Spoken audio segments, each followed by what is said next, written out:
زندگی کے کچھ فیصلے ایسے ہوتے ہیں جن کے پیچھے انسان کی عقل نہیں بلکہ اس کا دل اور اس کی تقدیر دوڑ رہی ہوتی ہے۔ میرا نام ارسلان ہے اور میں شہر کے ایک نامور اور معزز کاروباری خاندان سے تعلق رکھتا ہوں۔ اللہ کا دیا سب کچھ تھا، دولت تھی، عزت تھی، ایک شاندار گھر تھا اور کاروبار بھی بہت اچھے سے چل رہا تھا۔ اگر میری زندگی میں کسی چیز کی کمی تھی تو وہ بس ایک سچے، مخلص اور محبت کرنے والے ہمسفر کی تھی۔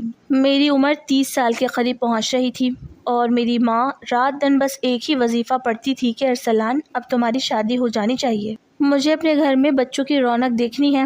میں اکثر ماں کی باتوں پر مسکرا دیتا اور کہتا کہ ماں جب کوئی دل کو بھائے گی تو شادی بھی کر لوں گا، لیکن مجھے کیا معلوم تھا کہ میرے دل کو ایک ایسی عورت بھا جائے گی جو خود اندھیروں کے ایک گہرے کنویں میں قید تھی اور جس کی زندگی کا سچ کسی کے بھی ہوش اڑا دینے کے لیے کافی تھا۔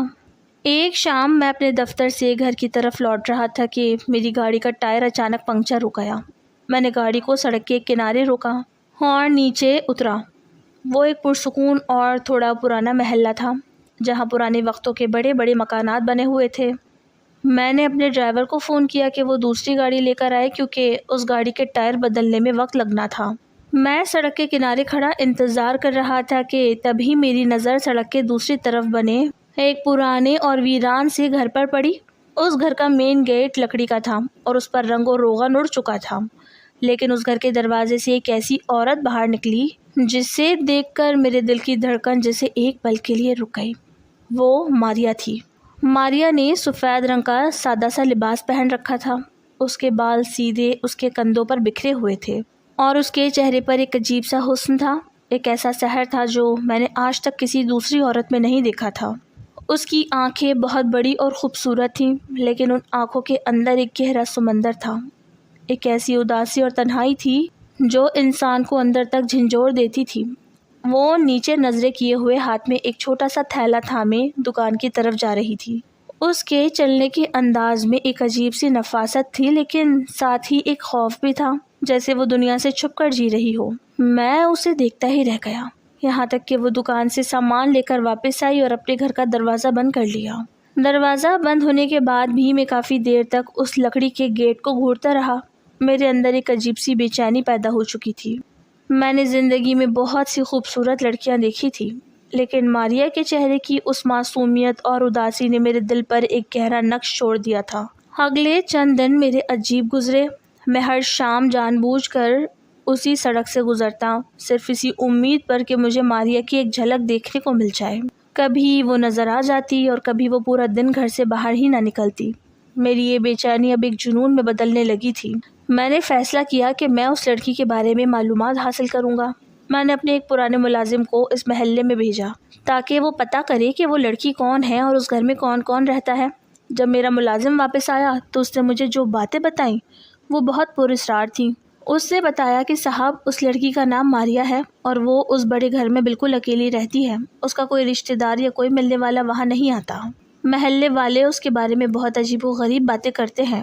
یہ سن کر میرا تجسس اور بڑھ گیا۔ میں نے خود اس محلے کے ایک چائے والے کے پاس بیٹھ کر ماریا کے بارے میں پوچھ گچھ شروع کی۔ چائے والے نے جیسے ہی ماریا کا نام سنا اس نے اپنے کانوں کو ہاتھ لگایا اور کہا کہ بابو جی اس لڑکی کے قریب مت جانا، وہ بہت عجیب ہے، وہ ایک بیوہ عورت ہے، اس کی دوسری شادی کے لیے تو کوئی سوچ بھی نہیں سکتا کیونکہ اس کا پہلا شوہر جو ایک بہت بڑے خاندان کا اکلوتا چشم و چراغ تھا، شادی کے محض 1 سال بعد ہی ایک انتہائی پراسرار سڑک حادثے میں مارا گیا تھا۔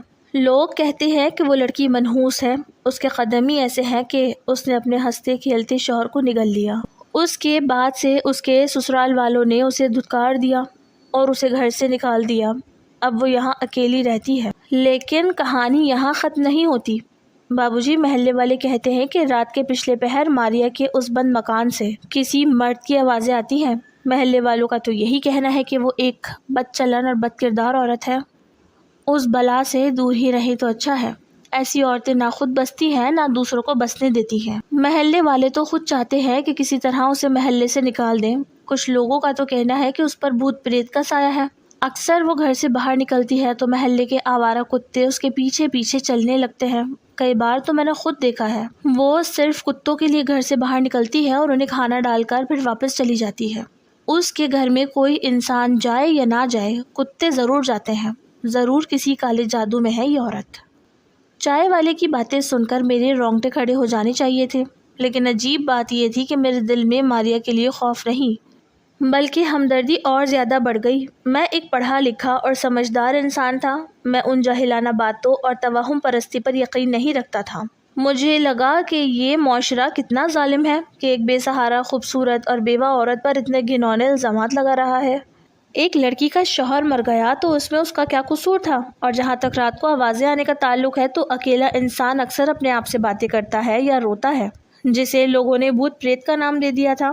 میں نے دل ہی دل میں عہد کر لیا کہ میں ماریا کو اس جہنم سے نکالوں گا، میں اسے اپنی بیوی بناؤں گا اور دنیا کو دکھاؤں گا کہ وہ کوئی منحوس یا جادوگرنی نہیں بلکہ ایک عام معصوم انسان ہے، کیونکہ مجھے اس کی آنکھوں سے ہی اندازہ ہو گیا تھا کہ وہ کتنی تنہا اور اکیلی ہے۔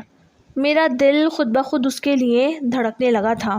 جب میں نے یہ بات اپنے گھر میں اپنی ماں کو بتائی، جیسے ہی میری ماں نے سنا کہ میں ایک بیوہ لڑکی سے شادی کرنا چاہتا ہوں جس کے بارے میں محلے میں اتنی افواہیں ہیں، تو انہوں نے صاف انکار کر دیا۔ میری ماں نے روتے ہوئے کہا کہ ارسلان، تم میرے اکلوتے بیٹے ہو، تمہارے لیے لڑکیوں کی لائن لگی ہے، تو میں کیسی لڑکی کو میرے گھر کی بہو بنا کر لاؤ گے جس پر لوگ انگلیاں اٹھاتے ہیں، جس کے پہلے شوہر کی موت اتنی پراسرار تھی۔ میں نے اپنی ماں کو بہت سمجھایا۔ میں نے کہا کہ ماں، لوگ تو باتیں بناتے ہیں، ماریا معصوم ہے، اس کا کوئی سہارا نہیں ہے، اگر ہم اسے پناہ دیں گے تو اللہ ہمیں اس کا اجر دے گا۔ میری ماں نے میرے سامنے ہاتھ جوڑے اور مجھے سمجھایا کہ خاندان میں بہت اچھے رشتے ہیں، میں جس لڑکی کا نام لوں گا وہ اس کے گھر رشتہ لے کر چلی جائیں گی۔ میرے دوست کاشف نے بھی مجھے بہت سمجھایا کہ ارسلان، تم آگ سے کھیل رہے ہو، اس لڑکی کا ماضی اچھا نہیں ہے، وہ تمہیں برباد کر دے گی، اس کی آنکھوں میں ایک عجیب سا خوف ہے جو کسی بھی نارمل انسان کو ڈرا سکتا ہے۔ تم اپنے پیروں پر خود کلہاڑی مت مارو۔ لیکن میں محبت کے اس موڑ پر تھا جہاں انسان کو دنیا کی کوئی نصیحت سنائی نہیں دیتی۔ میں نے کسی کی ایک نہ سنی اور ایک دن میں سیدھا ماریا کے اس پرانے گھر کے لکڑی کے دروازے پر پہنچ گیا۔ میں نے دروازے پر دستک دی، کچھ دیر بعد دروازہ کھلا اور ماریا سامنے کھڑی تھی۔ مجھے اپنے سامنے دیکھ کر وہ چونک گئی کیونکہ اس سے مجھے پہلے کبھی نہیں دیکھا تھا۔ میں نے انتہائی ادب سے اپنا تعارف کروایا اور کہا کہ ماریا، میں آپ سے کچھ بات کرنا چاہتا ہوں، کیا میں اندر آ سکتا ہوں؟ ماریا نے پہلے تو ہچکچاہٹ دکھائی لیکن میری سنجیدگی دیکھ کر وہ مجھے اندر لے گئی۔ گھر اندر سے بہت ویران اور خاموش تھا۔ ماریا نے مجھے صوفے پر بٹھایا اور خود دور کھڑی ہو گئی۔ میں نے بغیر کوئی وقت ضائع کیے سیدھا اصل بات کی۔ میں نے کہا کہ ماریا، میں آپ کے بارے میں سب کچھ جانتا ہوں اور میں آپ سے شادی کرنا چاہتا ہوں، میں آپ کو ایک عزت دار زندگی دینا چاہتا ہوں۔ میری یہ بات سنتے ہی ماریا کے چہرے کا رنگ اڑ گیا، اس کی آنکھوں میں آنسو آ گئے اور اس نے کانپتی ہوئی آواز میں کہا، ارسلان صاحب، آپ پاگل ہو گئے ہیں کیا؟ آپ جانتے نہیں کہ لوگ میرے بارے میں کیا کہتے ہیں؟ میں ایک منحوس عورت ہوں، میں نے اپنے پہلے شوہر کو کھو دیا ہے، میری زندگی میں صرف اندھیرا ہے۔ آپ مجھ سے دور چلے جائیں ورنہ میری نحوست آپ کو بھی برباد کر دے گی۔ میرا پہلا شوہر بھی بالکل اچانک اس دنیا سے چلا گیا تھا۔ میری اور اس کی محبت کی شادی تھی مگر ہم نے سوچا نہیں تھا کہ ہمارا ساتھ اتنا مختصر ہوگا۔ میں اپنے شوہر کی یادوں کے ساتھ خوش ہوں اور میں نہیں چاہتی کہ میری وجہ سے آپ کی زندگی خراب ہو۔ ویسے بھی مجھے اب تنہا رہنے کی عادت ہو گئی ہے اور میں اپنی تنہائی کے ساتھ خوش ہوں۔ ماریا کا یہ کہنا ہی میرے دل کو چھو گیا۔ مجھے صاف نظر آ رہا تھا کہ وہ لوگوں کے طعنوں کی وجہ سے اندر سے بالکل ٹوٹ چکی ہے۔ میں نے اس کے قریب جا کر اس کا ہاتھ تھامنے کی کوشش کی لیکن وہ پیچھے ہٹ گئی۔ میں نے کہا کہ ماریا، مجھے لوگوں کی باتوں سے کوئی فرق نہیں پڑتا، میں آپ کی سچائی کو آپ کی آنکھوں میں دیکھ سکتا ہوں، میں آپ کا عمر بھر کا ہمسفر بننا چاہتا ہوں۔ ویسے بھی ابھی تو آپ بالکل جوان ہیں، کب تک اکیلی رہیں گی اور نہ ہی یہ دنیا والے آپ کو اکیلے چین سے جینے دیں گے۔ میں نے اسے سمجھانے کی کوشش کی لیکن وہ اپنی بات پر قائم رہی اور اس نے صاف انکار کر دیا۔ وہ دوسری شادی نہیں کرنا چاہتی تھی۔ میں خالی ہاتھ اس کے گھر سے لوٹ آیا تھا لیکن میں نے ہمت نہیں ہاری تھی۔ اگلے دن میں پھر اس کے گھر کے دروازے پر تھا۔ اس بار دروازہ کھول کر وہ پھر حیران ہوئی مگر اس نے خود ہی مجھے اندر آنے کی اجازت دے دی۔ جب میں اندر داخل ہوا تو اس نے مجھے اپنے شوہر کی تصویر دکھائی۔ بلا شبہ اس کا شوہر بہت ہی حسین تھا، تو کہنے لگی کہ آج بھی میرے سسرال والے یہی کہتے ہیں کہ میں نے اپنے شوہر کی جان لی ہے کیونکہ میں اپنے شوہر سے بے وفائی کر رہی تھی۔ یہ بات سراسر جھوٹ ہے لیکن کوئی یقین نہیں کرتا، اسی لیے میں اب دوبارہ شادی نہیں کرنا چاہتی۔ ماریا کی بات پر میں حیران ہوا اور کہا کہ ایک حادثے کو لے کر دنیا والے اس طرح کی باتیں کیسے بنا سکتے ہیں؟ حادثہ تو کسی کے ساتھ بھی ہو سکتا ہے، میری بات سن کر وہ واقعی رونے لگی۔ میں نے اسے سمجھایا کہ آپ دوسروں کی وجہ سے اپنی زندگی خراب نہ کریں، آپ کی زندگی پر پورا حق ہے۔ میں آپ سے شادی کرنا چاہتا ہوں، پلیز آپ مان جائیں، میں وعدہ کرتا ہوں میں آپ کو دنیا کی ہر خوشی دوں گا۔ ماریا نے بہت انکار کیا، وہ روتی رہی، لیکن میری سچائی، میری محبت اور میرے اصرار کے سامنے آخرکار وہ ہار گئی۔ اس نے میری شادی کی پیشکش کو قبول کر لیا، اور یوں دنیا کی تمام مخالفتوں، رشتہ داروں کے بائیکاٹ اور دوستوں کی تنبیہ کے باوجود ماریا میری زندگی میں میری بیوی بن کر میرے شاندار گھر میں آ گئی۔ شادی کے ابتدائی چند ہفتے بہت ہی خوبصورت اور پرسکون گزرے۔ ماریا ایک بہترین اور سلیقہ مند بیوی ثابت ہو رہی تھی۔ وہ صبح سویرے اٹھتی، میرے لیے ناشتہ تیار کرتی، میرے کپڑے استری کرتی اور گھر کی ایک ایک چیز کو اتنے خوبصورت انداز میں سجاتی کہ میرا گھر واقعی ایک جنت کا نمونہ لگنے لگا۔ میری ماں جو شروع میں اس شادی کے سخت خلاف تھی، ماریا کا یہ سلیقہ اور اس کی خدمت دیکھ کر آہستہ آہستہ نرم ہونے لگی۔ ماریا میری ماں کے پاؤں دباتی، ان کے لیے وقت پر دوائی لاتی اور ان کا ہر طرح سے خیال رکھتی۔ مجھے اپنے فیصلے پر بہت فخر ہو رہا تھا۔ میں سوچتا تھا کہ دیکھو، لوگوں نے اتنی پیاری لڑکی کو کتنا بدنام کر رکھا تھا۔ ماریا میرے ساتھ بہت خوش تھی، لیکن اس کی خوشی کے پیچھے ایک عجیب سا دباؤ بھی تھا جو میں محسوس کر سکتا تھا۔ وہ اکثر رات کو سوتے ہوئے اچانک تڑپ کر اٹھ بیٹھتی، اس کا پورا جسم پسینے سے شرابور ہوتا تھا۔ جب میں اسے اپنے سینے سے لگاتا اور پوچھتا کہ ماریا کیا ہوا، کوئی برا خواب دیکھا ہے، تو وہ بس کانپتے ہوئے کہتی کہ کچھ نہیں ارسلان، بس مجھے ایسا لگا جیسے کوئی مجھے پکار رہا ہے۔ میں اسے پانی پلاتا اور تھپکیاں دے کر سلا دیتا۔ مجھے لگتا تھا کہ ماضی کے خوفناک حادثات اب بھی اس کے دماغ پر سوار ہیں، اور وقت کے ساتھ ساتھ وہ بالکل ٹھیک ہو جائے گی۔ شادی کو 6 مہینے گزر چکے تھے۔ اب ماریا کے رویے میں ایک نئی تبدیلی آنے لگی۔ وہ اکثر پورا دن اپنے کمرے میں بند رہتی، اور جب میں شام کو دفتر سے گھر لوٹتا تو اس کے چہرے پر پرانی اداسی دوبارہ لوٹ آتی تھی۔ ایک شام جب میں دفتر سے آیا تو ماریا بہت خاموش اور اداس بیٹھی تھی۔ میں نے اس کے پاس بیٹھ کر اس کا ہاتھ تھاما اور پوچھا کہ ماریا میری جان، کیا بات ہے؟ اب تو تم اس گھر کی مالکن ہو، تمہارے پاس ہر آسائش ہے، پھر یہ اداسی کیوں ہے؟ ماریا نے میری طرف دیکھا، اس کی آنکھوں میں ایک عجیب سی التجا تھی۔ اس نے دھیمی اور کانپتی آواز میں کہا کہ ارسلان، مجھے اس بڑے گھر میں بہت اکیلا پن محسوس ہوتا ہے۔ جب تم صبح دفتر چلے جاتے ہو تو یہ در و دیوار مجھے کاٹنے کو دوڑتے ہیں۔ مجھے ایسا لگتا ہے جیسے میں دوبارہ اسی پرانے ویران گھر میں اکیلی کھڑی ہوں۔ میرا دل بہت گھبراتا ہے۔ کیا ہم گھر میں ایک پالتو کتا رکھ سکتے ہیں؟ مجھے کتے بہت پسند ہیں۔ پہلے بھی میرے پاس میرا اپنا ایک کتا تھا، لیکن جب میرے پرانے سسرال والوں نے مجھے گھر سے نکالا تو میرا کتا اپنے پاس رکھ لیا۔ میں ماریا کی یہ فرمائش سن کر تھوڑا حیران ہوا، کیونکہ ہمارے خاندان میں کبھی کسی نے گھر کے اندر کتا نہیں پالا تھا، لیکن میں ماریا کی اداسی کو دور کرنے کے لیے کچھ بھی کرنے کو تیار تھا۔ میں نے سوچا کہ چلو، اگر ایک جانور رکھنے سے اس کا دل بہل جاتا ہے، اس کا اکیلا پن دور ہو جاتا ہے، تو اس میں کوئی برائی نہیں ہے۔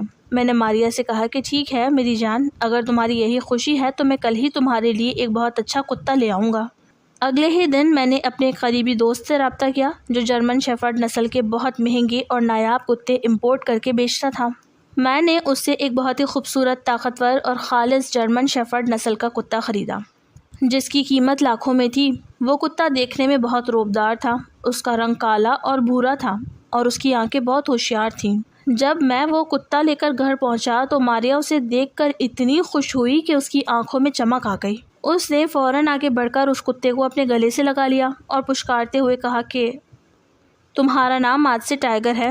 ماریا کی یہ خوشی دیکھ کر مجھے لگا کہ میرا کتا لانے کا فیصلہ بالکل درست تھا، لیکن مجھے کیا معلوم تھا کہ یہ کتا میری ازدواجی زندگی کی تباہی کا آغاز ثابت ہونے والا تھا۔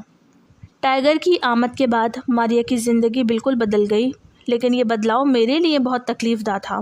ماریا کا جو وقت پہلے میرے ساتھ گزرتا تھا، اب وہ سارا وقت ٹائیگر کے لیے وقف ہو چکا تھا۔ ماریا اب صبح اٹھ کر سب سے پہلے ٹائیگر کو دیکھتی، اسے اپنے ہاتھوں سے کھانا کھلاتی۔ شروع میں تو سب نارمل تھا، لیکن آہستہ آہستہ ماریا کا ٹائیگر کے ساتھ لگاؤ ایک پاگل پن کی حد تک بڑھنے لگا۔ ماریا اب ٹائیگر کو ایک عام پالتو جانور نہیں سمجھتی تھی، بلکہ وہ اسے ایک انسان کی طرح ٹریٹ کرنے لگی تھی۔ وہ دن بھر ٹائیگر کو اپنے بیڈ روم میں اپنے ساتھ صوفے پر بٹھا کر رکھتی، اس کے بال سنوارتی، اس سے باتیں کرتی، اور جب میں شام کو دفتر سے تھکا ہارا گھر لوٹتا تو ماریا میرے استقبال کے لیے دروازے پر تک نہیں آتی تھی، بلکہ وہ صحن میں ٹائیگر کے ساتھ کھیل رہی ہوتی تھی۔ یہاں تک کہ رات کا کھانا بھی وہ میز پر سجا کر خود ٹائیگر کے پاس زمین پر بیٹھ جاتی اور اسے اپنے ہاتھوں سے بوٹیاں کھلا رہی ہوتی تھی۔ ماریا کا یہ رویہ دیکھ کر مجھے تھوڑی حیرت اور تھوڑا غصہ بھی آنے لگا۔ میں نے ایک رات ماریا سے کہا کہ ماریا، یہ کتا ہے، کوئی انسان نہیں ہے، تم اس کے پیچھے اپنے پورے دن کا شیڈیول خراب کر دیتی ہو۔ اب تم مجھ سے بات بھی نہیں کرتی، جب دیکھو ٹائگر ٹائگر کرتی رہتی ہو۔ ماریا نے میری بات سن کر ایک عجیب سی سرد مہر نظر مجھ پر ڈالی اور کہا کہ ارسلان، ٹائگر کوئی عام جانور نہیں ہے، یہ بہت سمجھدار ہے، یہ میری ہر بات سمجھتا ہے۔ جب میں اکیلی ہوتی ہوں تو یہی میرا سہارا بنتا ہے۔ آپ کو اس سے حسد کیوں ہو رہا ہے؟ ماریا کے اس جواب نے مجھے لاجواب کر دیا۔ میں نے سوچا کہ شاید میں زیادہ سوچ رہا ہوں، جانوروں سے محبت کرنے والے لوگ ایسے ہی ہوتے ہیں، اسی لیے میں نے خاموشی اختیار کر لی۔ لیکن ماریا کا یہ پاگل پن یہیں نہیں رکا۔ اب ماریا ٹائگر کے لیے شہر کی سب سے مہنگی دکانوں سے برانڈڈ چیزیں خریدنے لگی۔ وہ ٹائگر کے لیے امپورٹڈ کین فوڈ منگواتی جس کی قیمت ہزاروں روپے ہوتی تھی۔ ٹائگر کے سونے کے لیے اس نے ایک بہت مہنگا اور ملائم گدا خریدا۔ ٹائگر کے گلے کے لیے اس نے چمڑے کا ایک ایسا پٹا خریدا جس پر سونے کا پانی چڑھا ہوا تھا۔ ماریا جب بھی بازار جاتی وہ اپنے لیے کچھ نہ خریدتی، لیکن ٹائگر کے لیے مہنگے مہنگے کھلونے، شیمپو اور خوشبوئیں خرید کر لاتی۔ گھر کا پورا بجٹ اب ٹائگر کی عیاشیوں پر خرچ ہونے لگا تھا، یہاں تک کہ ماریا ٹائگر کو اکیلا چھوڑنے کو تیار ہی نہیں ہوتی تھی۔ جب بھی مجھے کسی خاندانی تقریب یا پارٹی میں جانا ہوتا تو ماریا کہتی کہ میں ٹائگر کو اکیلا چھوڑ کر نہیں جا سکتی، اگر آپ کو جانا ہے تو آپ اکیلے چلے جائیں۔ مجبوراً مجھے ماریا کی ضد کے آگے جھکنا پڑتا اور ہم ٹائگر کو بھی اپنی گاڑی کے پچھلی سیٹ پر بٹھا کر ساتھ لے جاتے۔ گاڑی میں بیٹھنے کا منظر بھی بہت عجیب ہوتا تھا۔ ماریا ٹائگر کو گاڑی کی سیٹ پر نہیں بلکہ اپنی گود میں بٹھاتی تھی۔ وہ اتنے بڑے جرمن شیفرڈ کتے کو اپنی گود میں سنبھال کر بیٹھتی، اس کے سر پر ہاتھ پھیرتی رہتی اور اس کے کان میں دھیمی دھیمی آواز میں کچھ نہ کچھ کہتی رہتی۔ جب میں شیشے سے ماریا کو دیکھتا تو مجھے ماریا کے چہرے پر ایک عجیب سا سکون نظر آتا تھا، ایسا سکون جو اسے میرے پاس بیٹھ کر بھی کبھی نہیں ملا تھا۔ ماریا کو دنیا کی کوئی پرواہ نہیں تھی۔ وہ ٹائگر کو لے کر کسی شاپنگ مال یا پارک میں جاتی تو اسے اپنے ساتھ ساتھ رکھتی۔ لوگ ڈر کے مارے پیچھے ہٹ جاتے تھے، لیکن ماریا بڑے فخر سے ٹائگر کا پٹا تھامے چلتی جیسے وہ دنیا کے سب سے اہم ترین وجود کے ساتھ چل رہی ہو۔ ٹائگر کا خیال رکھنے کا یہ سلسلہ اب اس حد تک بڑھ گیا تھا کہ ماریا نے گھر کے نوکروں کو سخت ہدایت دے رکھی تھی کہ ٹائگر کے برتنوں کو کوئی ہاتھ نہیں لگائے گا۔ ٹائگر کا کھانا ماریا خود اپنے ہاتھوں سے کچن میں تیار کرتی تھی۔ وہ اس کے لیے چکن اور مٹن کو خاص طریقے سے ابالتی، اس میں مہنگے سپلیمنٹس ملاتی اور پھر اسے چاندنی رات میں صحن میں بیٹھ کر کھلاتی۔ ٹائگر بھی ماریا کا اتنا عادی ہو چکا تھا کہ وہ ماریا کے علاوہ کسی دوسرے انسان کو اپنے قریب تک نہیں آنے دیتا تھا۔ جب بھی گھر کا کوئی نوکر یا میری ماں ٹائگر کے پاس سے گزرتی تو وہ پراسرار طریقے سے غرانے لگتا تھا۔ میری ماں نے ایک دن مجھ سے اکیلے میں کہا کہ ارسلان، یہ لڑکی اور اس کا یہ کتا مجھے ڈراتے ہیں، یہ کوئی عام محبت نہیں ہے۔ یہ لڑکی کتے کے ساتھ ایسے پیش آتی ہے جیسے وہ اس کا شوہر ہو۔ تم اپنی آنکھیں کھولو ارسلان، یہ گھر کسی بڑی مصیبت کی طرف جا رہا ہے۔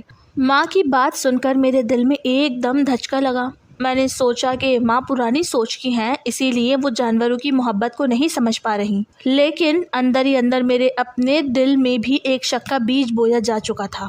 میں محسوس کر رہا تھا کہ ماریا اب مجھ سے دور ہوتی جا رہی ہے۔ ہماری ازدواجی زندگی اب بالکل ختم ہو چکی تھی۔ ماریا میرے قریب آنے سے کتراتی تھی۔ وہ رات کو جب بیڈ پر لیٹتی تو اس کا رخ دوسری طرف ہوتا تھا، اور سب سے بڑی مصیبت اب یہ شروع ہو چکی تھی کہ ٹائگر نے ہمارے بیڈ روم میں سونا شروع کر دیا تھا۔ وہ ماریا کے بیڈ کے بالکل ساتھ نیچے والے قالین پر بیٹھ جاتا اور اپنی چمکتی ہوئی آنکھوں سے پوری رات کمرے کے اندھیرے کو گھورتا رہتا۔ ماریا رات کو اٹھ اٹھ کر ٹائگر کے سر پر ہاتھ پھیرتی، اسے چومتی اور اس کے ساتھ لپٹ کر بیٹھ جاتی۔ یہ سب دیکھ کر میرا خون ابلنے لگتا تھا، لیکن میں ماریا کی ناراضگی کے ڈر سے خاموش رہتا تھا۔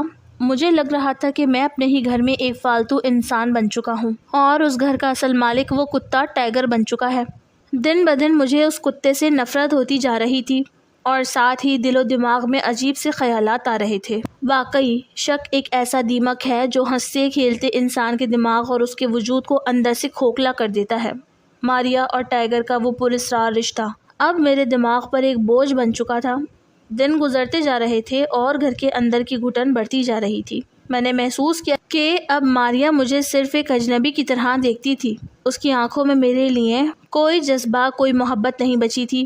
وہ جب بھی مجھے دیکھتی اس کی نظروں میں ایک عجیب سی بیزاری ہوتی تھی، لیکن جیسے ہی وہ ٹائگر کی طرف مڑتی اس کا چہرہ کھل اٹھتا تھا۔ اس کے چہرے پر ایک ایسی مسکراہٹ آ جاتی تھی جو میں نے شادی کے ابتدائی دنوں میں بھی اس کے چہرے پر نہیں دیکھی تھی۔ میں نے ماریا پر نظر رکھنا شروع کر دی تھی۔ اب میں اکثر دفتر جانے کا بہانہ کرتا اور گاڑی گلی کے موڑ پر روک کر واپس پیدل گھر آتا تھا۔ میں دیوار کی آڑ سے صحن میں جھانکتا تو مجھے ایسے مناظر دیکھنے کو ملتے جو میری عقل کو دنگ کر دیتے تھے۔ ماریا صحن میں دھوپ میں بیٹھ کر ٹائیگر کا سر اپنی گود میں رکھ لیتی تھی۔ وہ گھنٹوں اس کے بالوں میں انگلیاں پھیرتی رہتی اور اپنے ہونٹوں کو اس کے کان کے پاس لے جا کر دھیمی دھیمی آواز میں باتیں کرتی تھی۔ وہ باتیں اتنی دھیمی ہوتی تھیں کہ دیوار کے پیچھے کھڑے مجھے صرف ماریا کی سرگوشی سنائی دیتی تھی، الفاظ سنائی نہیں دیتے تھے، لیکن کتے کا رد عمل بہت عجیب ہوتا تھا۔ ٹائیگر ماریا کی باتیں سن کر کبھی اپنا سر ہلاتا تو کبھی اپنی دم ہلاتا تھا، اور کبھی وہ ماریا کے چہرے کو چاٹنے لگتا تھا جیسے وہ اس کی ہر بات کا جواب دے رہا ہو۔ ایک دن میں نے ماریا کو کچن کی کھڑکی سے دیکھا۔ وہ ٹائیگر کے لیے چکن ابال رہی تھی۔ چکن ابلتے ہوئے اس کے چہرے پر ایک عجیب سا سحر تھا۔ وہ چکن کو پلیٹ میں نکال کر لائی اور زمین پر بیٹھ گئی۔ اس نے ٹائیگر کو اپنے سامنے بٹھایا اور خود صوفے سے ٹیک لگا کر بیٹھ گئی۔ وہ چکن کا ایک ایک ٹکڑا اپنے منہ کے قریب لے جاتی جیسے وہ پہلے اسے چکھ رہی ہو، اور پھر وہ ٹکڑا ٹائیگر کے منہ میں دے دیتی۔ ٹائیگر بھی اتنے دھیمے اور تمیزدار انداز میں اس کے ہاتھ سے نوالا لیتا جیسے وہ کوئی پالتو جانور نہ ہو بلکہ کوئی تہذیب یافتہ انسان ہو۔ میں نے آج تک کسی کتے کو اس طرح کھانا کھاتے نہیں دیکھا تھا۔ عام طور پر کتے کھانے کو دیکھ کر جھپٹتے ہیں، لیکن ٹائیگر ماریا کی آنکھوں میں آنکھیں ڈال کر بیٹھتا تھا، اور جب ماریا اسے اجازت دیتی تبھی وہ نوالا منہ میں لیتا تھا۔ ماریا اسے کھانا کھلاتے ہوئے کہہ رہی تھی کہ تم نے آج صبح سے کچھ نہیں کھایا نا، دیکھو میں نے تمہاری پسند کا کھانا بنایا ہے۔ ماریا کا یہ انداز ایک بیوی کا اپنے شوہر کے لیے پیار جیسا تھا۔ یہ جانور اور مالک کا رشتہ ہرگز نہیں لگ رہا تھا۔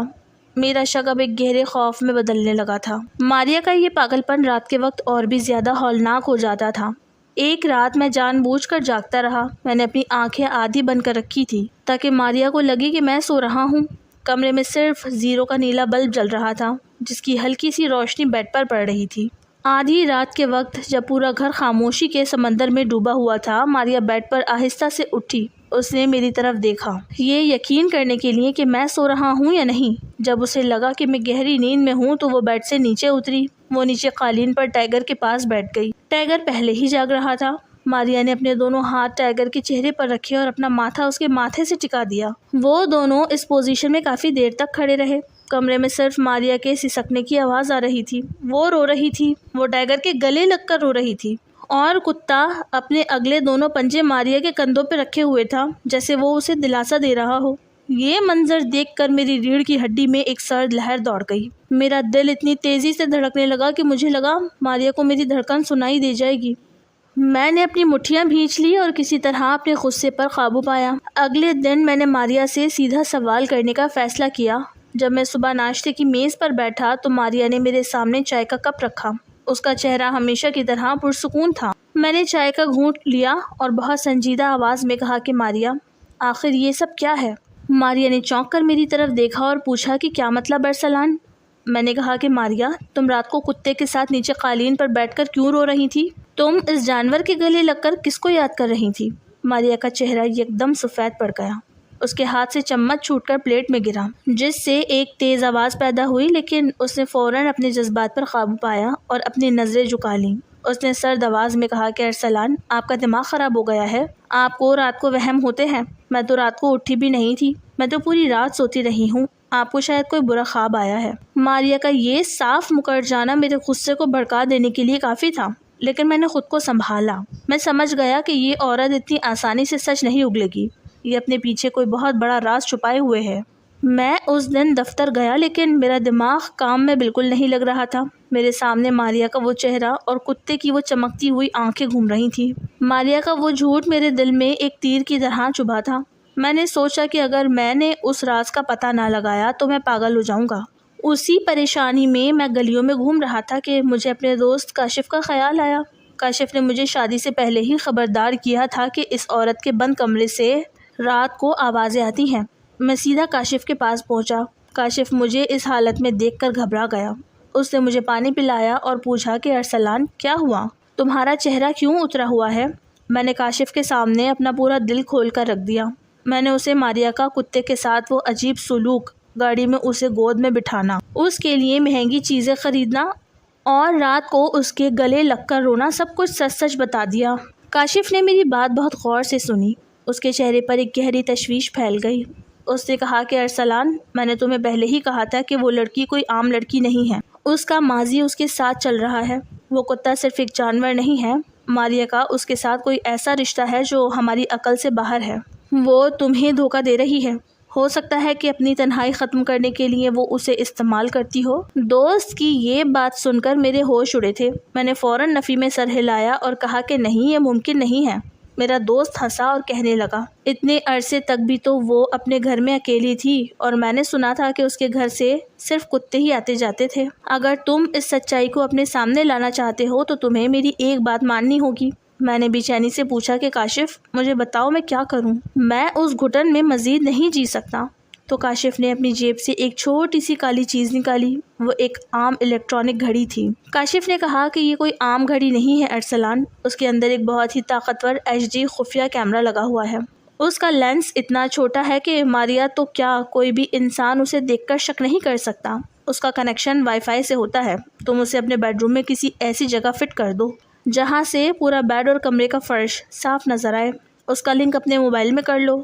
جب تم دفتر میں ہوگے یا جب تم رات کو سو رہے ہوگے، یہ کیمرہ ہر سیکنڈ کی موومنٹ کو ریکارڈ کرے گا۔ تب تمہیں پتہ چلے گا کہ ماریا کا اصل سچ کیا ہے اور وہ کتا رات کو کیا کرتا ہے۔ میں نے تو یہ گھڑی شوق میں خریدی تھی، لیکن لگتا ہے کہ یہ تمہارے بہت کام آئے گی۔ میں نے وہ گھڑی کاشف کے ہاتھ سے لے لی۔ میرا ضمیر مجھے ملامت کر رہا تھا کہ میں اپنی ہی بیوی کی جاسوسی کرنے جا رہا ہوں، جس بیوی سے میں نے اتنی محبت کی، جس کو دنیا کے تانوں سے بچا کر اپنے گھر لایا۔ آج میں اسی کے کمرے میں خفیہ کیمرہ لگانے جا رہا تھا، لیکن ماریا کے اصرار اور اس کے جھوٹ نے مجھے مجبور کر دیا تھا۔ میں شام کو گھر لوٹا۔ ماریا کچن میں ٹائیگر کے لیے شام کا کھانا تیار کر رہی تھی۔ میں نے اس موقع کا فائدہ اٹھایا اور بیڈ روم میں داخل ہو گیا۔ میں نے کمرے کا جائزہ لیا اور بیڈ کے سامنے بنی لکڑی کے شوکیس کے اوپر اس گھڑی کو اس طرح رکھ دیا کہ اس کا رخ بالکل بیڈ اور نیچے کے قالین کی طرف ہو۔ میں نے اپنے موبائل پر اس کی اپلیکیشن کو کھولا اور کوڈ اچھے سے سیٹ کیا۔ کیمرے کا رزلٹ بالکل صاف تھا، کمرے کا ایک ایک کونا صاف نظر آ رہا تھا۔ کیمرہ فٹ کرنے کے بعد میرے ماتھے پر پسینہ آ چکا تھا۔ میں جلدی سے کمرے سے باہر نکل آیا اور ہال میں بیٹھ کر اخبار پڑھنے کا ڈرامہ کرنے لگا۔ رات ہوئی تو معمول کے مطابق ماریا ٹائیگر کو اپنے ساتھ کمرے میں لے آئی۔ ٹائیگر ہمیشہ کی طرح بیڈ کے پاس قالین پر بیٹھ گیا۔ میں بیڈ کے دوسرے کونے میں لیٹ گیا۔ میں نے لائٹ بند کر دی اور کمرے میں وہی ہلکا نیلا بلب جلنے لگا۔ میں نے آنکھیں بند کر لیں، لیکن میری نیند اڑ چکی تھی۔ میرا پورا وجود ایک عجیب سے خوف اور سنسنی کی گرفت میں تھا۔ میں جانتا تھا کہ یہ رات میری زندگی کا سب سے بڑا فیصلہ کرنے والی ہے۔ میں جاگنے کا ڈرامہ کرتا رہا اور دل ہی دل میں آیت الکرسی پڑھتا رہا۔ وقت گزرتا گیا، رات کے 2 بجے کا وقت ہوا تو کمرے کی خاموشی اور گہری ہو گئی۔ میں نے محسوس کیا کہ ماریا نے بیڈ پر اپنی پوزیشن بدلی ہے۔ وہ آہستہ سے اٹھی اور بیڈ سے نیچے اتری۔ میں نے اپنی آنکھیں نہیں کھولیں کیونکہ میں جانتا تھا کہ اگر میں نے آنکھیں کھولی تو ماریا ہوشیار ہو جائے گی۔ میں نے سب کچھ اس خفیہ کیمرے پر چھوڑ دیا تھا جو شوکیس کے اوپر سے خاموشی سے سب کچھ ریکارڈ کر رہا تھا۔ ماریا نیچے قالین پر ٹائیگر کے پاس بیٹھ گئی اور ہمیشہ کی طرح اس کے گلے لگ کر رونے لگی۔ وہ رات کسی طرح گزری۔ صبح کے 4 بجے ماریا واپس بیڈ پر آئی اور لیٹ گئی۔ جیسے ہی صبح کے 7 بجے میں جلدی سے اٹھا، میں نے تیار ہونے کا ڈرامہ کیا۔ ماریا نے مجھے ناشتہ دیا۔ میں نے ناشتہ بھی جلدی ختم کیا۔ ماریا نے پوچھا کہ ارسلان، آج اتنی جلدی کیا ہے؟ تو میں نے کہا کہ دفتر میں ایک بہت اہم میٹنگ ہے، مجھے جلدی نکلنا ہوگا۔ میں گھر سے باہر نکلا، اپنی گاڑی میں بیٹھا اور گاڑی کو شہر کے ایک سنسان پارک کی طرف لے گیا۔ میں نے پارک کے ایک کونے میں گاڑی روکی، اپنے موبائل کو نکالا اور کانپتے ہوئے ہاتھوں سے اس خفیہ کیمرے کی اپلیکیشن کو کھولا۔ میرا دل اتنی تیزی سے دھڑک رہا تھا جیسے وہ ابھی سینے سے باہر نکل آئے گا۔ میں نے رات کو 2 بجے کی فوٹیج کو پلے کیا اور جو کچھ اس فوٹیج میں نظر آیا اس نے میرے ہوش اڑا دیے۔ میرے پیروں تلے سے زمین نکل گئی اور میری آنکھوں کے سامنے اندھیرا چھانے لگا۔ کیمرے کی فوٹیج میں صاف نظر آ رہا تھا کہ ماریا بیڈ سے نیچے اتری۔ وہ ٹائیگر کے سامنے گھٹنوں کے بل بیٹھ گئی۔ اس نے ٹائیگر کا چہرہ اپنے ہاتھوں میں لیا اور اس کی آنکھوں میں دیکھتے ہوئے رونے لگی۔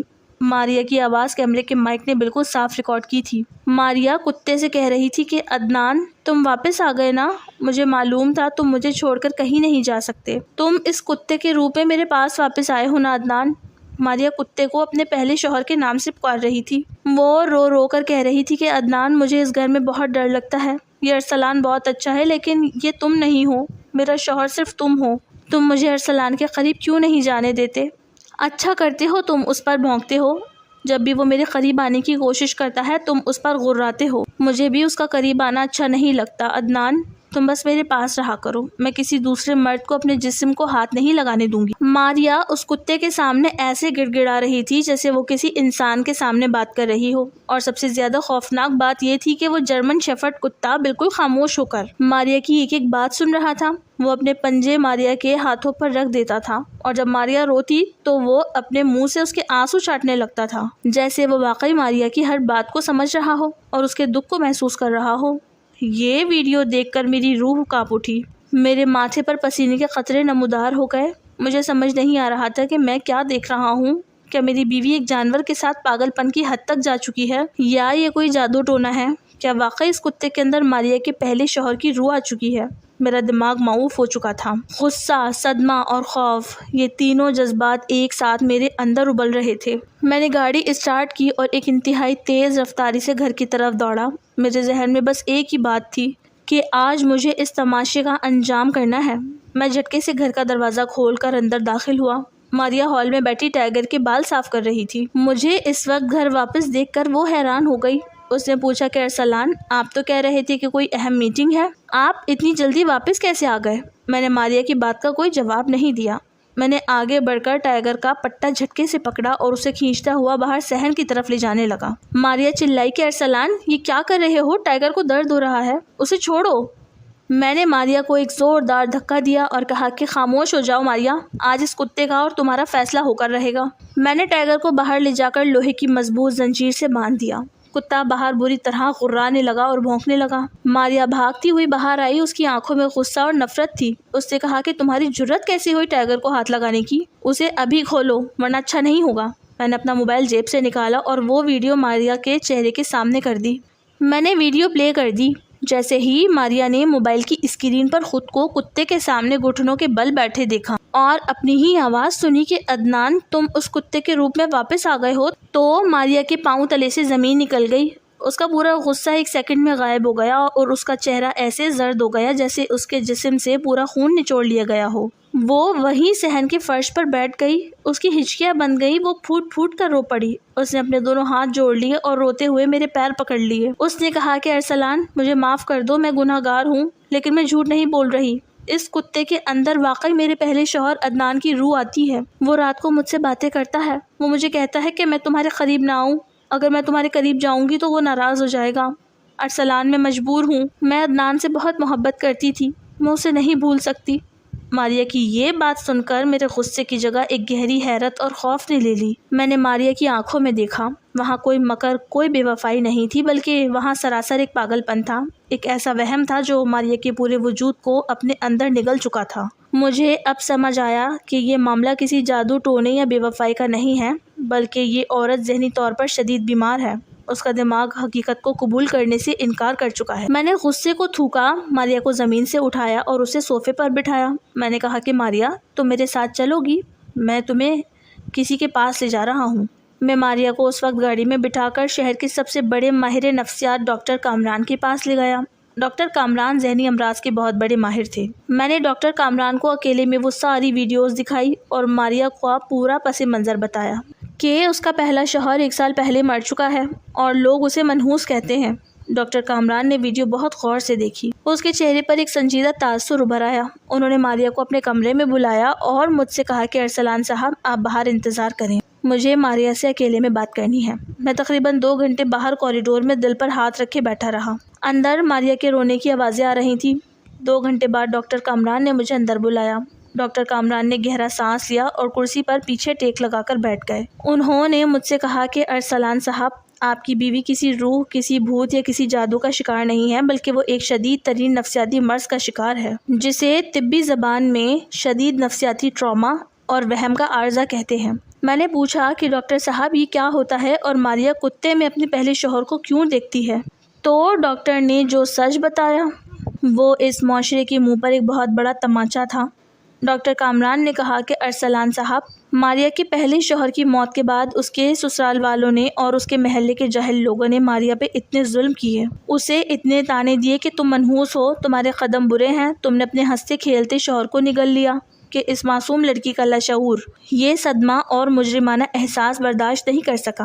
جب پورا معاشرہ ایک اکیلی عورت کو مجرم قرار دے دیتا ہے تو اس کا دماغ اپنے آپ کو بچانے کے لیے ایک فرضی دنیا بنا لیتا ہے۔ ماریہ کا دماغ یہ تسلیم کرنے سے انکار کر چکا ہے کہ عدنان مر چکا ہے، کیونکہ اگر وہ یہ تسلیم کر لے گی تو اس کا دماغ لوگوں کے طعنوں کو سچ مان لے گا۔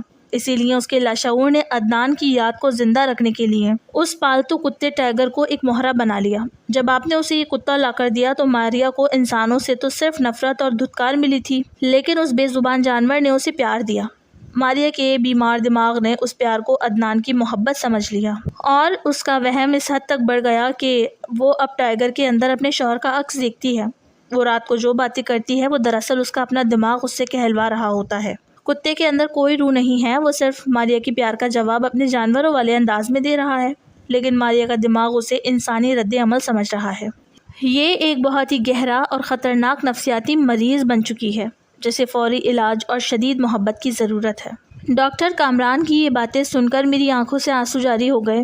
میرا ماریہ پر جو تھوڑا بہت غصہ تھا وہ سراسر ہمدردی اور ماریہ کے لیے تڑپ میں بدل گیا۔ مجھے احساس ہوا کہ اس گنہگار اور جاہل معاشرے نے اپنے لفظوں کے تیروں سے ایک ہنسی کھیلتی معصوم لڑکی کو کس حد تک ذہنی اپاہج بنا دیا تھا۔ لوگوں کے طعنے کسی انسان کی روح کو کیسے فنا کر سکتے ہیں، یہ مجھے آج معلوم ہوا تھا۔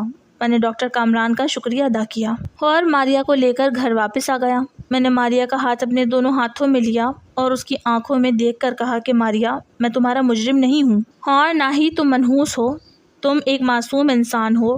میں وعدہ کرتا ہوں کہ میں تمہیں اس اندھیرے سے ضرور نکالوں گا۔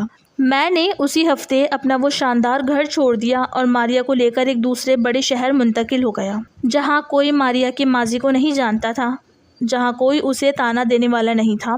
میں نے ٹائیگر کو بھی اپنے ایک دوست کے فارم ہاؤس پر بھیج دیا تاکہ ماریہ کا دماغ حقیقت کی طرف لوٹ سکے۔ نئے شہر میں ماریہ کا باقاعدہ نفسیاتی علاج شروع ہوا۔ میں ماریہ کو پورا وقت دیتا تھا۔ میں اس کے ساتھ پارک جاتا، اس سے باتیں کرتا اور اسے یہ احساس دلاتا کہ وہ اکیلی نہیں ہے۔ میں اس کا شوہر ہوں اور میں اس سے بہت محبت کرتا ہوں۔ آہستہ آہستہ ماریہ کا وہم دور ہونے لگا۔ اس کی چہرے کی وہ پرانی اداسی غائب ہونے لگی اور اس کا دماغ حقیقت کو تسلیم کرنے لگا کہ عدنان اب اس دنیا میں نہیں رہا اور ارسلان ہی اس کا اصل سچا ہمسفر ہے۔ اور یوں ماریہ دوبارہ ایک نارمل اور خوشحال زندگی کی طرف لوٹ آئی۔ ہمارے معاشرے کے طعنے، لوگوں کا دھتکارنا اور کسی بے سہارا پر تہمت لگانا کسی معصوم انسان کی زندگی اور اس کے دماغ کو کس حد تک تباہ کر سکتا ہے۔ ہمیں انسانوں کو اپنے لفظوں سے مارنے کے بجائے انہیں محبت اور پناہ دینی چاہیے، کیونکہ انسانوں کے دیے ہوئے زخم صرف محبت سے ہی بھر سکتے ہیں، اور یہی ایک سچے رشتے کی جیت ہوتی ہے۔